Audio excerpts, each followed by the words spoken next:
Bonjour, c'est Marie-Ange de Macadam 38. Voilà le tuto pour réaliser la mallette de jeu. Nous commencerons par le jeu de dames, mais avant toute chose, je vous montre de nouveau la structure dont le tuto sera mis, le lien pour le tuto parce que cette structure a déjà été faite. Donc là, j'ai fait l'essentiel, à savoir mes morceaux de carton recouverts, et cette fois-ci, au lieu de poser d'abord la anse, la poignée ainsi que le fermoir, et bien ça sera fait lors du prochain épisode, mais là pour l'instant vous avez cette structure là.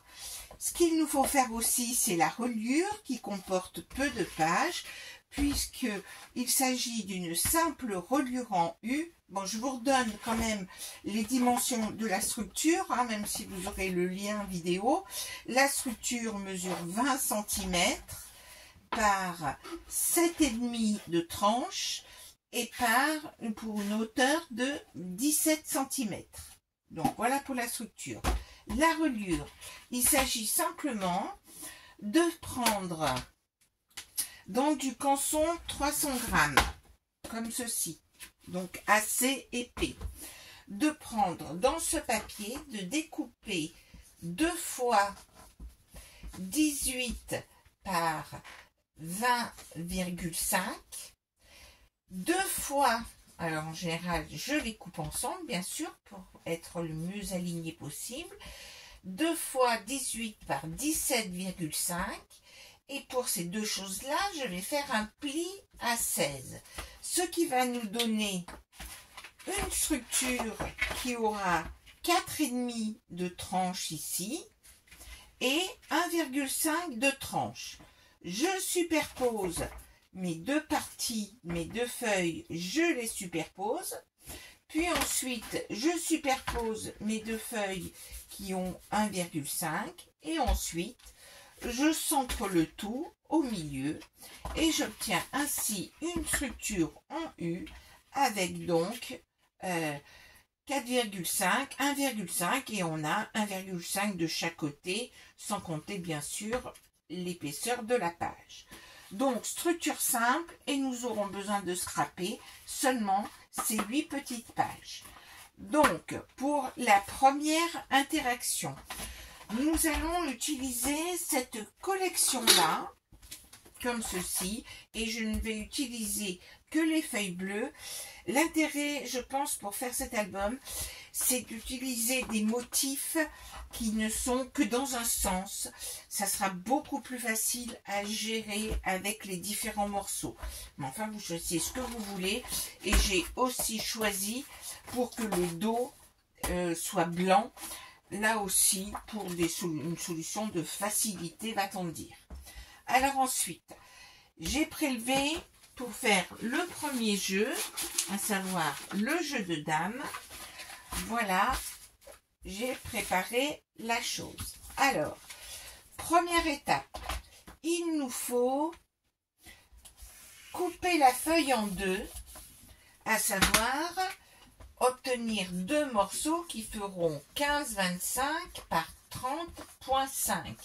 Vous remarquez ce 15,25, en fait, j'utilise la graduation sur tous les massicots, c'est en pouces, donc 6 pouces, de manière à partager parfaitement ma page en deux.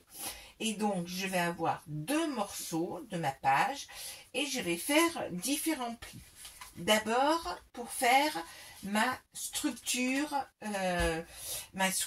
de page.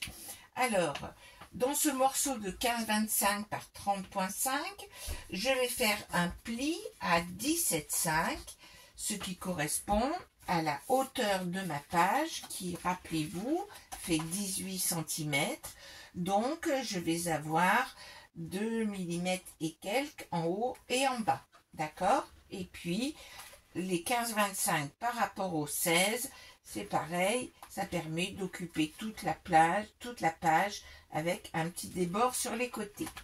Ensuite, j'ai fait mon pli à 17,5 et comme je retourne ici, je vais ainsi pouvoir décorer cette partie-là, tout simplement, Et c'est pour cela que une fois que j'ai fait mon pli à 17,5, je découpe un morceau, découpé au bout de la page, découper un morceau qui fait 6,3 cm de manière à recouvrir ceci. Pour fixer ici, eh bien, je vais tout simplement mettre un morceau de double face fin du 5 mm, sachant que, ma foi, je n'ai plus la mallette de jeu, elle est partie, et que je suis obligée de refaire ce tuto, mais sans aucun modèle. Et comme je l'avais fait à l'inspiration la première fois, eh bien, je ne me souviens plus exactement ce que j'avais fait. Même en visionnant ma vidéo, j'ai du mal à savoir ce que j'avais pu fabriquer la première fois. Donc, je vais donc mettre 5 mm au bord. Alors, je vous invite à mettre vraiment du double face fin parce que il nous faudra suffisamment de largeur pour pouvoir glisser les différents éléments dans ma pochette que je vais ainsi fabriquer. Alors, je vais d'ailleurs utiliser un nouvel outil qui s'appelle un grattoir pour double face, nouvel outil Craftelier, et qui, en faisant ceci, permet d'ôter cette partie-là. Et ma foi, ça marche pas trop mal. Vous voyez, on arrive assez bien à enlever ce double face qui peut nous chagriner. Donc, je colle ici ce retour. Alors, j'essaye pas de... Je laisse bien en sorte que ce soit bien lâche, entre guillemets, ici. Et puis, je vais simplement coller ça ici. Et ensuite, coller sur ma page là.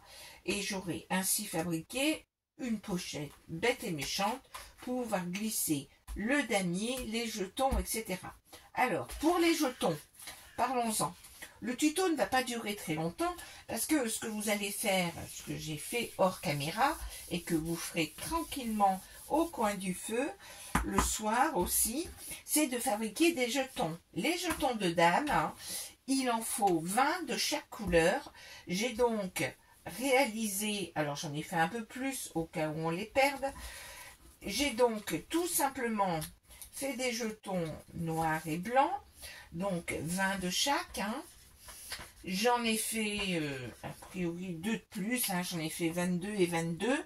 Et pour les faire, j'ai tout simplement utilisé une perfo 1 pouce, 2,5 cm, où j'ai pris du papier canson dans les chutes, du papier canson 300 grammes, que j'ai en plus doublé et collé les uns sur les autres.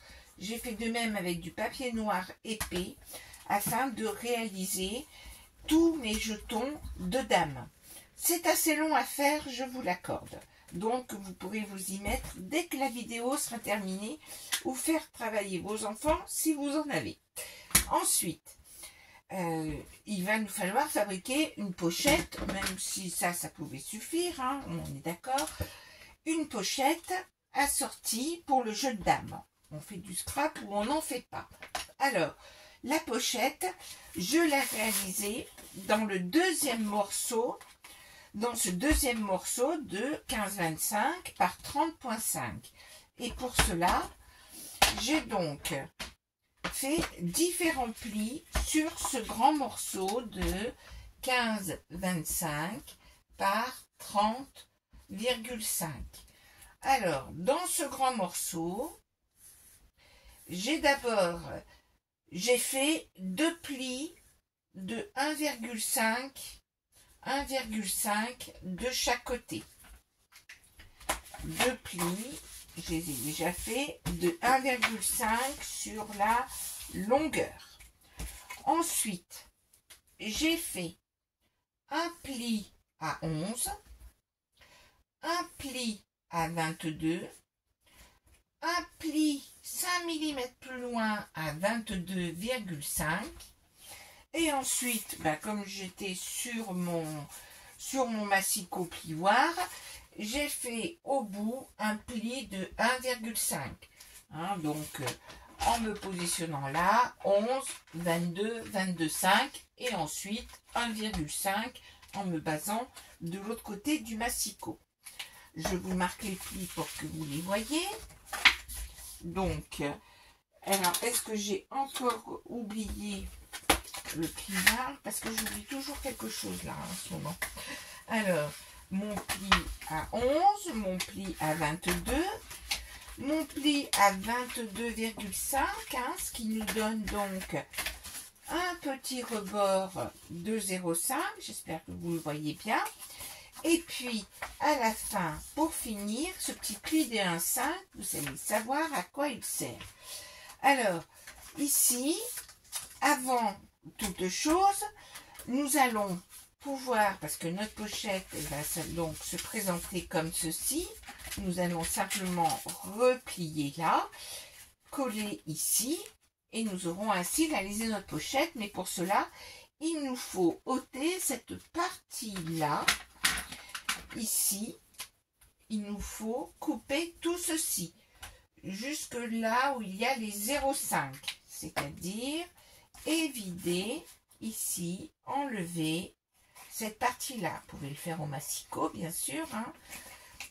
Donc, j'ôte cette partie-là, comme ceci.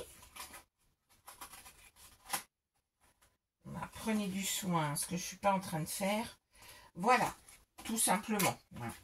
Et donc, ensuite, nous refermerons. Et ici, pourquoi j'ai fait ce petit rebord ici? Parce que je vais fermer cette pochette avec du ruban. Alors, j'ai pris un ruban fin.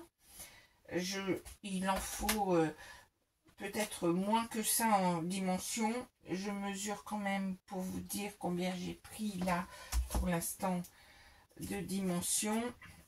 On verra s'il y a bien ajouté. Donc, j'ai pris 20 cm. Et en fait, ce que je vais faire, c'est que je vais faire au milieu ici.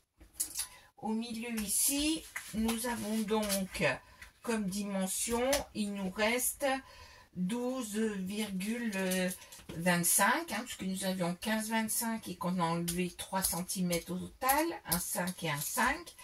Donc, si je me positionne au milieu,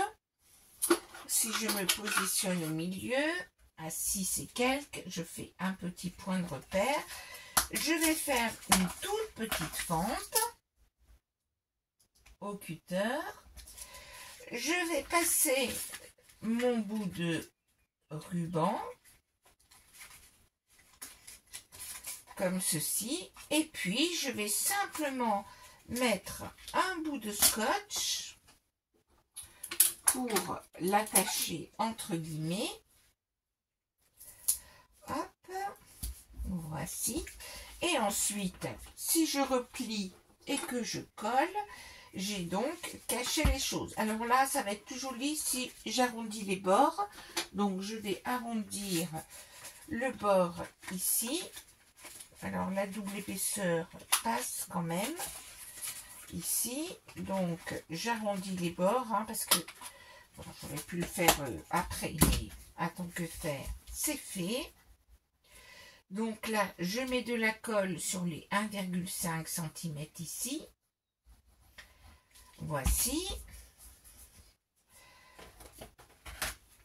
Alors, je colle bien. Donc, vous voyez, on est sûr que notre ruban va tenir. Et puis, ici, avec ce rabat-là, je vais mettre un autre ruban qui sort ici, ou vous pouvez mettre un brad. Alors, je le fais souvent, ça, de mettre un brad. Est-ce que j'en ai pris un pour vous montrer?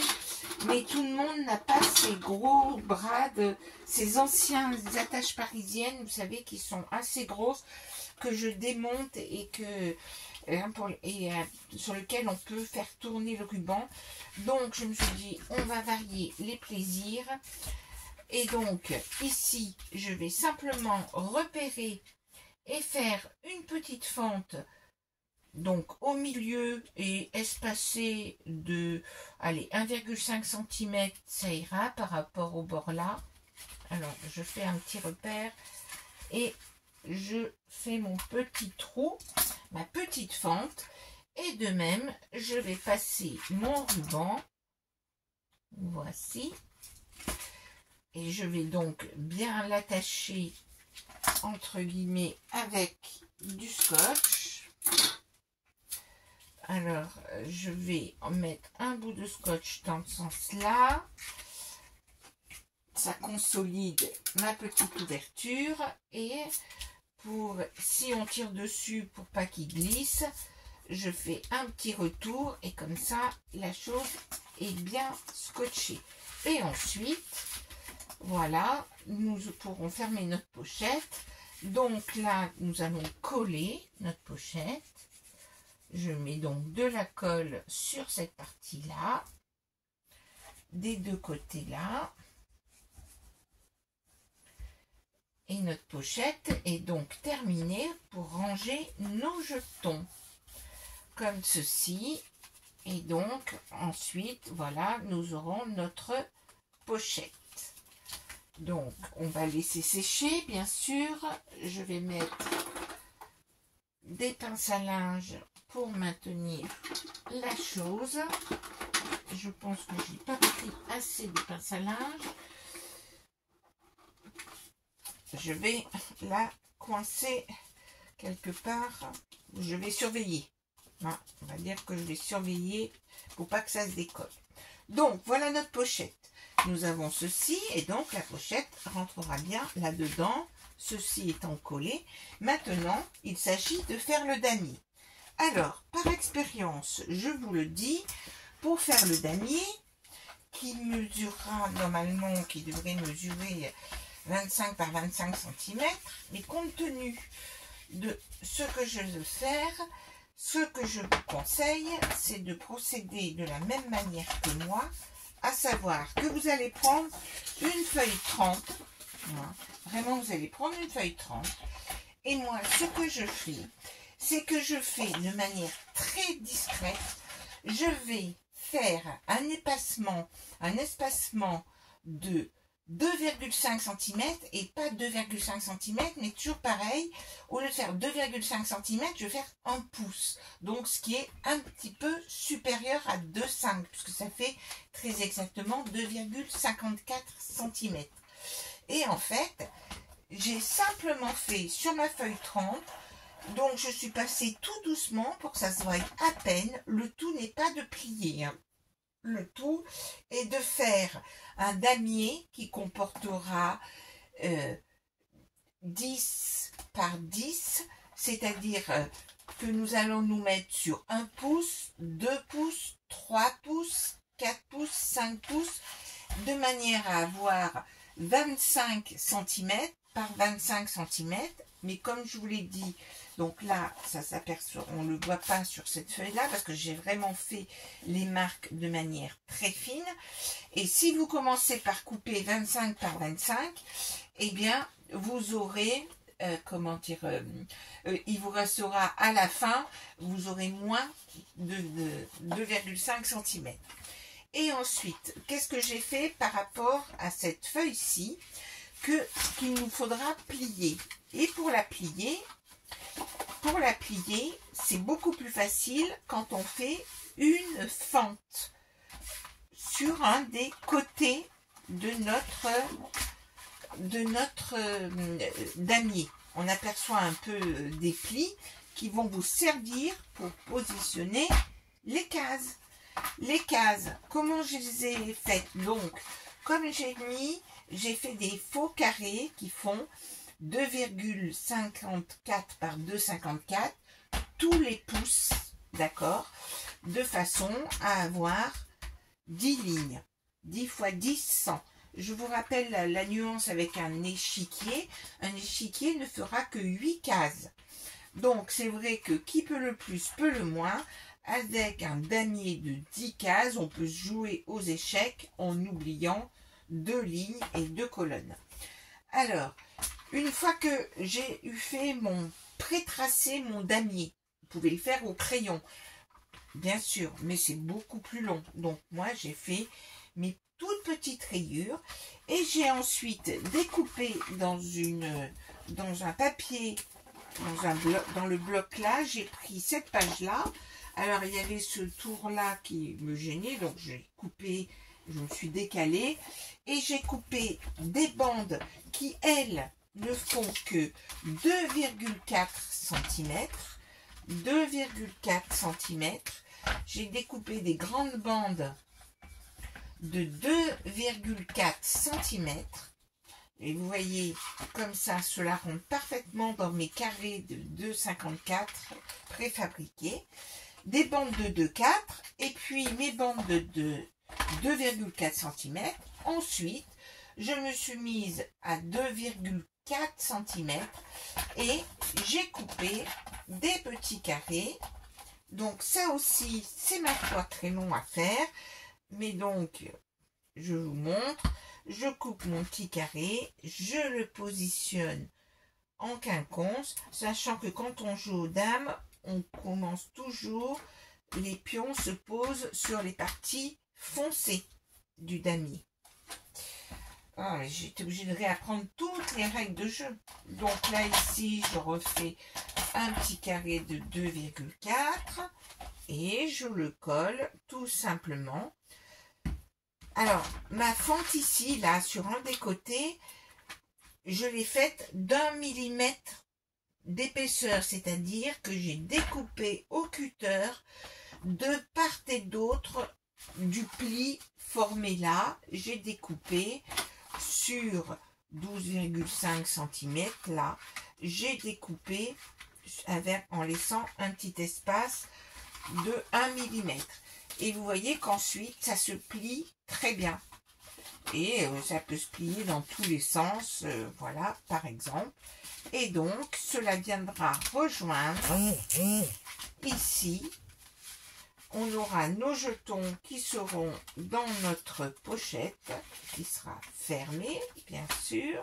Notre pochette fermée.